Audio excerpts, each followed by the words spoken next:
പിണറായിയുടെ താമസ സ്ഥലത്തും ഒരു ഡസനോളം കേന്ദ്രങ്ങളിലും ഇഡിയുടെ റെയ്ഡ് നടന്നത്.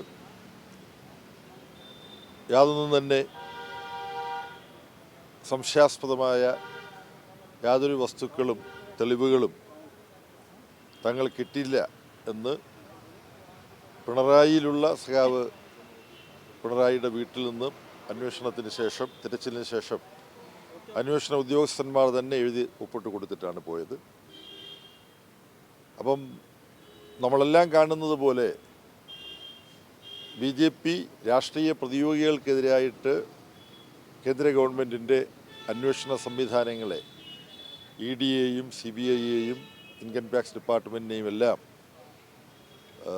യാതൊരു കൂസലുമില്ലാതെ ദുരുപയോഗപ്പെടുത്തിക്കൊണ്ടിരിക്കുകയാണ്. ആസാമിലെ ഇപ്പോഴത്തെ മുഖ്യമന്ത്രി ഇത്തരത്തിലുള്ള ED അന്വേഷണത്തെ തുടർന്ന് കോൺഗ്രസ് വിട്ട് BJPയിൽ ചേർന്നയാളാണ്. അതുപോലെ ഒരുപാട് ആളെ കാണാൻ കഴിയും. പക്ഷേ CPIMൻ്റെ നേതാക്കന്മാർ ഇത്തരത്തിൽ ഭീഷണിപ്പെടുത്താൻ കഴിയില്ല. CPIM നേതാക്കന്മാർ കീഴടങ്ങുന്നവരല്ല. EDയോ ഇൻകം ടാക്സുകാർക്കോ വന്നാൽ പിടികൂടാൻ പറ്റുന്ന എന്തെങ്കിലും തെറ്റുകളോ കുറ്റങ്ങളോ ചെയ്തിട്ടുള്ളവരുമല്ല. അത് വലിയൊരു പരിധിയോളം ഇന്ന് തെളിയിക്കപ്പെട്ടതാണ്.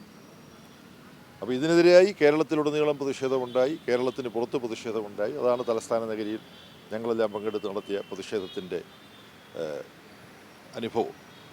പക്ഷേ വളരെ മോശമായ സംസ്കാര ശൂന്യമായ വിധത്തിലാണ് വളരെ പ്രധാനപ്പെട്ട നേതാക്കന്മാർ, ബൃന്ദ കാരറ്റ് ഉണ്ടായിരുന്നു, പെൺകുട്ടികളും വനിതകളും ഉണ്ടായിരുന്നു, അവരെല്ലാം ഡൽഹി പോലീസ് കൈകാര്യം ചെയ്ത് അതിനുശേഷം ഞങ്ങളെ ഒരു 60 കിലോമീറ്റർ ദൂരെയുള്ള ഡൽഹി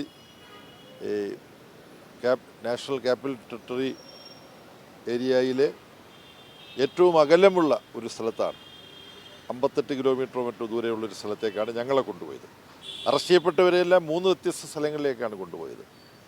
അപ്പോൾ ഞങ്ങൾ പറയുന്നുണ്ടായിരുന്നു, പെട്രോളും ഡീസലിൻ്റെയൊക്കെ ഉപയോഗം കരുതി വേണം എന്ന് പ്രധാനമന്ത്രി പറഞ്ഞിരിക്കുന്ന സമയത്താണോ നിങ്ങൾ ഇത്രയും പെട്രോൾ അടിച്ച് ഞങ്ങളെ വളരെ ദൂരേക്ക് കൊണ്ടുപോകുന്നതെന്നൊക്കെ ഞങ്ങൾ പോലീസുകാരോട് സംസാരിക്കുന്നുണ്ടായിരുന്നു.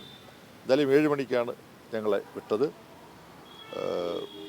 കേരളത്തിലെ പാർട്ടി നേതൃത്വത്തിനെ ലക്ഷ്യം വെച്ചുകൊണ്ടുള്ള ഈ ആക്രമണം നരേന്ദ്രമോദിയുടെയും അതുപോലെ അമിത്ഷായുടെയും മോഹൻ ഭഗത്തിൻ്റെയും ഭാഗത്ത് നിന്ന് ഉണ്ടായത് ഒറ്റപ്പെട്ട ഒരു സംഭവമല്ല, മറ്റ് രാഷ്ട്രീയ പ്രതിയോഗികൾക്കെതിരെ നടത്തിവരുന്ന ആക്രമണത്തിൻ്റെ ഭാഗമാണ്. ഇവിടെ ശ്രദ്ധേയമായൊരു കാര്യം, എന്തുകൊണ്ട് പിണറായി വിജയനെ അറസ്റ്റ് ചെയ്യുന്നില്ല എന്ന് ചോദിച്ചുകൊണ്ട് പരാതിപ്പെട്ട് പോന്നിട്ടുള്ള ഒരു പാർട്ടി ഇന്ത്യയിലെ പ്രധാനപ്പെട്ട പ്രതിപക്ഷ പാർട്ടിയായ അഖിലേന്ത്യാ തലത്തിൽ ഞങ്ങളുമായിട്ട് സഹകരിക്കുകയൊക്കെ ചെയ്തുകൊണ്ടിരിക്കുന്ന കോൺഗ്രസിൻ്റെ നേതൃത്വമാണ്. കേരളത്തിൽ തന്നെ പലതവണ വന്ന് ത്രിതല പഞ്ചായത്ത് തിരഞ്ഞെടുപ്പിൻ്റെ സമയത്ത് ചോദിച്ചു, ഇപ്പോൾ നിയമസഭാ തിരഞ്ഞെടുപ്പിൻ്റെ സമയത്തും ചോദിച്ചു.